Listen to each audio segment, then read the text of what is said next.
5 আগস্টের মধ্যে জুলাই জাদুঘর খুলে না দিলে জনগণই তা খুলে নেবে বলে হুঁশিয়ারি দিয়েছেন এনসিপির আহ্বায়ক নাহিদ ইসলাম। আর দলটির সদস্য সচিব আক্তার হোসেনের অভিযোগ, আহত ও শহীদ পরিবারের সদস্যরা এখনও পর্যাপ্ত সহযোগিতা পাচ্ছেন না। 24-এর আন্দোলনের 2 বছর পূরণের প্রথম দিনে রায়েরবাজারে জুলাই শহীদদের গণকবর জিয়ারত শেষে তারা এসব কথা বলেন। আরও জানাচ্ছেন শাহেদুজ্জামান সাকিব। জুলাই আন্দোলনে প্রাণ হারানো শহীদদের স্মরণে রাজধানীর রায়েরবাজার গণকবর জিয়ারত করতে আসেন জুলাই গণ অভ্যুত্থানে এক দফার ঘোষক ও এনসিপি আহ্বায়ক নাহিদ ইসলামের নেতৃত্বে অন্যান্য নেতাকর্মীরা। বৃষ্টি ভেজা সকালে শহীদদের আত্মার মাগফিরাত কামনায় দুহাত তুলে দোয়া করেন জুলাইয়ের অগ্রসেনানীরা। এর আগে কোরআন খতম করেন মাদ্রাসার শিক্ষার্থীরা। কবর জিয়ারত শেষে এনসিপির সদস্য সচিব আক্তার হোসেন বলেন, সরকারের পক্ষ থেকে আহত ও শহীদ পরিবারগুলোকে সহযোগিতার কথা বলা হলেও তা পর্যাপ্ত নয়। সরকারের তরফ থেকে কিছু সাহায্য সহযোগিতার কথা বলা হয়েছে, কিন্তু যেটা এখনো পর্যন্ত অপর্যাপ্ত।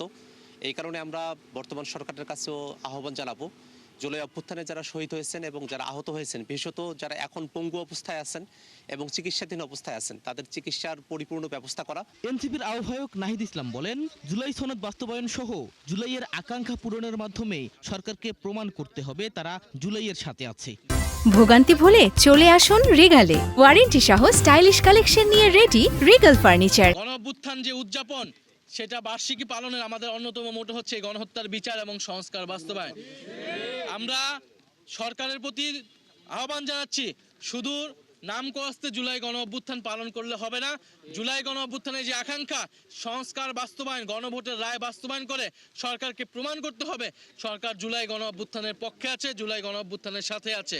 5 আগস্টের মধ্যে জুলাই জাদুঘর খুলে না দিলে জনগণই তা খুলে নেবে বলে হুঁশিয়ারি করেন এনসিপি আহ্বায়ক। 5 আগস্টের মধ্যে জুলাই জাতীয় জাদুঘর খুলে দিতে হবে, না হলে জনগণ নিজেরাই সেই জাদুঘর কিন্তু খুলে নেবে এবং নিজেরাই সেই জাদুঘরে যাওয়ার ব্যবস্থা করবে। ট্রাইব্যুনালে হাসানুল হক ইনুর বিচার নিয়েও প্রশ্ন তোলেন নাহিদ ইসলাম। হাসানুল হক ইনু, যিনি জাসদের সভাপতি ছিলেন, যিনি আওয়ামী লীগের সহযোগী যেই অ্যালায়েন্স ছিল সেটার অংশ ছিলেন, তিনি কিন্তু জুলাই গণ অভ্যুত্থানে প্রত্যক্ষভাবে গণহত্যায় মদত জুগিয়েছিলেন।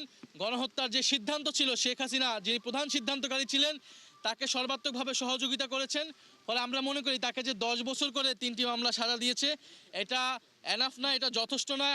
আমাদের আবেদন থাকবে রাষ্ট্রপক্ষ যাতে এটা আপিল করে। এনসিপির দেশ গড়তে জুলাই জাগরণ কর্মসূচির 36 দিনে শহর থেকে শুরু করে উপজেলা পর্যন্ত থাকছে সেমিনার, সভা সমাবেশ সহ নানা আয়োজন। শাহেদুজ্জামান সাকিব, 71, ঢাকা।